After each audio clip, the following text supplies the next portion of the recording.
In 1961, English Electric sent a locomotive onto British railways that sounded like an aircraft, looked like a steam engine, and carried fuel in a tender. GT3 could deliver about 2,700 horsepower, yet it had only one driving cab and had to be treated operationally much like the machines it was supposed to replace. Was its gas turbine a genuine dead end? Or did a capable prototype arrive inside the wrong locomotive? Three pieces of evidence will decide the case: the mechanical transmission hidden beneath its brown casing, its performance on long climbs, and the economic calculation that mattered more than any dramatic breakdown. GT3 was not a hurried response to one fashionable experiment. Its roots lay in English Electric's post-war gas turbine work and in the thinking of engineer John O.P. Hughes. A turbine offered an attractive list of qualities for railway use. It could produce high power from a compact unit, had comparatively few rubbing parts, required no boiler water, and promised long intervals between major attention. At full output on a sustained express run, those advantages looked persuasive. But a railway locomotive does not spend its whole day at full output. It starts, coasts, waits, shunts, descends, and runs for long periods below its maximum rating.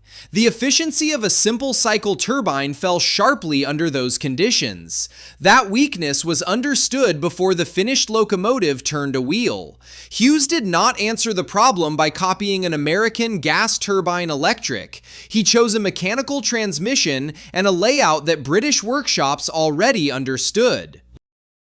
Early archive drawings explored other arrangements, including large bogie locomotives, but the final machine used a 4-6-0 wheel arrangement, a leading 2-axle bogie and 3 coupled driving axles. Power passed from the turbine through reduction gearing and a flexible drive to the middle driving axle. Conventional side rods carried it to the other 2 axles. A separate 6-wheel tender held fuel, water for train heating, and a steam heating generator. Seen below the running plate, GT3 belonged to the world of the British Express steam locomotive. Seen above it, the huge side air intakes and smooth casing announced something entirely different. This was not simply a British Railways standard Class 5 chassis with a jet engine dropped onto it. That convenient description has been repeated because the proportions are familiar, but the heavy steel frames were purpose-made. They carried the auxiliaries, combustion equipment, turbines, heat exchanger, gearbox, and the adhesive weight required at the driving wheels. The form was conservative by design, not by accident.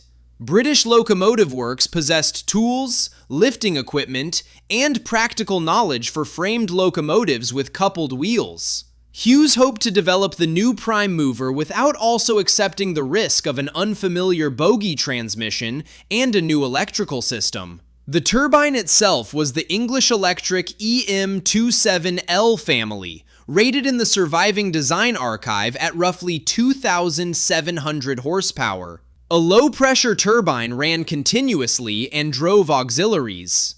The high-pressure section joined the work when greater output was demanded. The exhaust did not create a steam locomotive's rhythmic beat.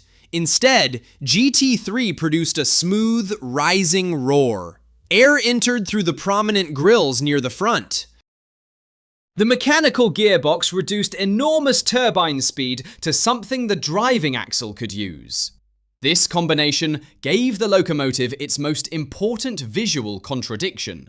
The body suggested the future, while the coupled wheels and tender translated that future into steam-era railway practice. Before the complete body existed, an incomplete power unit was tested at the British Railways Locomotive Testing Station at Rugby. A surviving London Midland Region report dated February 1959 contains photographs, diagrams, graphs, and dimensions. That document matters because it prevents the story from becoming a legend about one spectacular public demonstration. Engineers were measuring the machine before enthusiasts knew its final silhouette.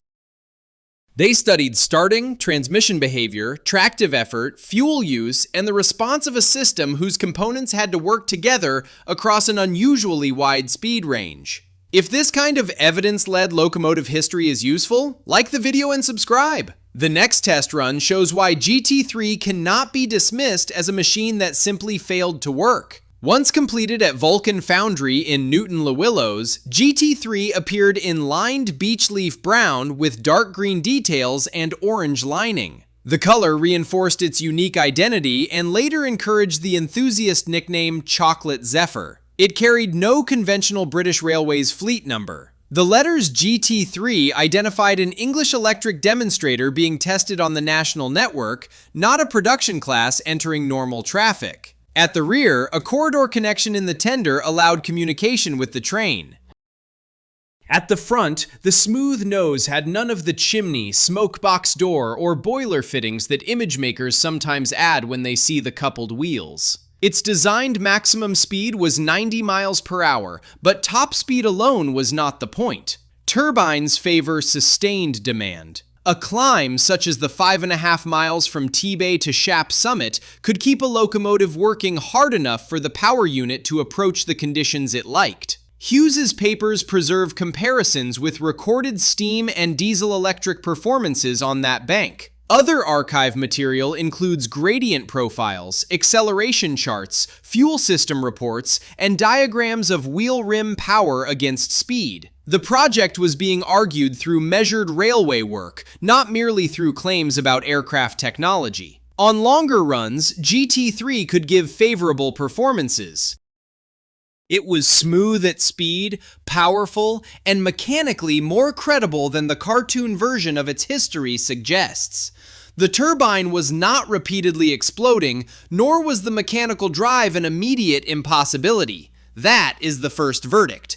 English Electric had built a functional experimental locomotive. But a functional prototype is not the same thing as a commercially useful fleet. Every unusual component demanded specialist support, and every operating inconvenience had to be compared with diesels that were improving while GT3 was still being completed. The midpoint of the story is therefore not a breakdown, it is the cab. British mainline diesels were becoming double-ended machines. A driver could change ends and take the locomotive back without a turntable, a triangle, or a second locomotive. GT3 retained one rear cab and a tender. Its transmission favored forward running, and its reverse arrangements were intended for limited movement rather than equivalent high-power service.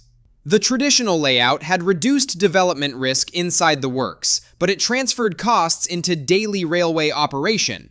What looked like a clever shortcut in the early design phase looked old-fashioned by the time the completed locomotive faced contemporary rivals. That timing is essential. The project stretched across a decade in which British traction policy changed rapidly. At the beginning, steam was still being built, and the best diesel transmission for high-power British service was not settled. By 1961, English Electric itself was supplying practical diesel-electric locomotives.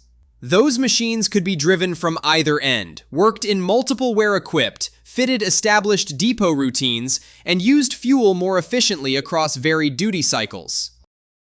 GT3 was no longer competing with the steam locomotive that had shaped its original brief. It was competing with products from its own maker's successful diesel business. Fuel economy sharpened the problem. A turbine could look impressive at high continuous output, but a railway paid for the whole diagram. Time spent idling, accelerating at part load, coasting, or waiting reduced the value of its best operating point. Cheap, low-grade fuel had once been part of the turbine promise, yet the practical price and availability of suitable fuel could change.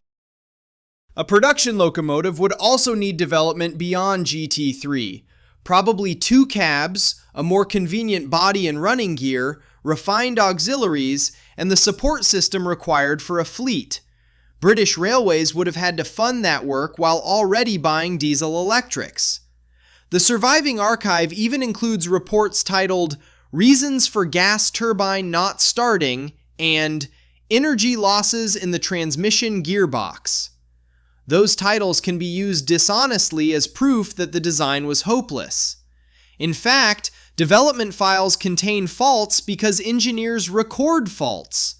The fair question is whether each fault can be corrected at a cost that leaves the whole system competitive.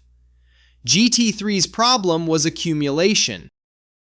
A specialized turbine, mechanical gearing, unusual controls, one-directional operating logic, and poor part load economy all had to earn their place against a rapidly standardizing alternative. There was also no large fleet over which to spread knowledge and spare parts. One demonstrator could not establish routine availability in the way a class of dozens could. Crew familiarity would remain limited. Depot staff would need instructions for a prime mover, unlike both steam and diesel. A failure far from the supporting engineers could immobilize the entire experiment. Even successful trial mileage therefore produced less organizational confidence than the same mileage accumulated by a growing diesel fleet. The comparison with earlier British gas turbine locomotives can also mislead. Numbers 18,000 and 18,100 were turbine electric designs associated with Great Western Railway orders and had box-shaped bogie locomotive layouts. GT3 was not their direct production descendant. Its mechanical transmission and 460 form represented a separate answer to the same broad question. Calling all three one failed class hides the most interesting fact. British engineers tested substantially different ways of turning turbine power into rail traction. By 1962, neither British Railways nor English Electric wished to finance the next stage. That decision did not prove that no gas turbine could ever move a train efficiently. It proved that this particular route to a British mainline fleet had lost its commercial argument. The locomotive returned to Vulcan Foundry. Its turbine was removed, and the remaining machine was eventually dismantled, with final scrapping in 1966. Unlike a famous steam prototype that could be stored and later restored, GT3 disappeared before the preservation movement had the resources or institutional access to save such a complicated orphan. Which verdict would you give? Brilliant turbine, outdated locomotive, or sensible experiment overtaken by diesels? Put one choice in the comments and subscribe if you want more British prototypes judged from their service evidence rather than their nicknames. The loss of the physical locomotive makes Hughes's papers unusually important. The National Railway Museum holds correspondence, hand sketches, transmission drawings, turbine reports, photographs, charts, lecture notes, and summaries of running. They show proposals changing before construction and technical questions continuing after public trials. One drawing records the general arrangement of the transmission gearbox. Others show lubrication, the main driving axle, and a 2,700 horsepower turbine installation. The archive turns a vanished brown shape into a chain of design decisions. It also corrects the easiest myth. GT3 did not fail because Britain foolishly put an aircraft engine on spare steam parts. English Electric deliberately chose a familiar locomotive architecture to isolate and prove a new power system. That choice helped the prototype reach the track, but the long development period allowed the railway around it to change. A solution designed to reduce technical uncertainty became an operational disadvantage. The same conservatism that made GT3 buildable helped make a production version unattractive. Nor should the final run be rewritten as a suppressed triumph. Favorable performance at sustained power was real evidence, but it answered only one part of the purchasing question. A railway needed fuel economy over complete diagrams, reversible operation, maintainability, standard equipment, dependable availability, and an affordable path from one prototype to a fleet. GT3 could demonstrate power and smooth running. It could not demonstrate those fleet qualities without another expensive program. Visually, the decisive details now carry a different meaning. The coupled wheels were not a disguise, they were a development strategy. The tender was not nostalgic decoration, it packaged fuel, heating water, and train equipment, but preserved steam-era handling. The single cab was not an eccentric flourish. It was the point where workshop convenience collided with modern operation. And the vast air intakes were not evidence of a fantasy jet train. They were the breathing system of a serious turbine experiment. So, was GT3 a genuine dead end? The gas turbine offered real high-power advantages, and the prototype appears to have been a functioning, carefully measured machine. But its best qualities emerged under sustained load, while a British locomotive had to perform a far broader set of duties. Its mechanical 460 architecture reduced early design risk, then imposed turning, reversing, and fleet development penalties just as double-ended diesel electrics became normal. GT3 was not defeated by one broken component. It was defeated by the widening gap between proving an engine and buying a railway system. That is why the locomotive remains more than a curiosity. It captures the moment when engineers could still imagine several futures for British mainline traction. One future used steam practice to carry a turbine. Another used diesel engines, generators, traction motors, and 2 cabs. GT3 showed that the first future could move a train. The railway chose the second because it could run the whole timetable.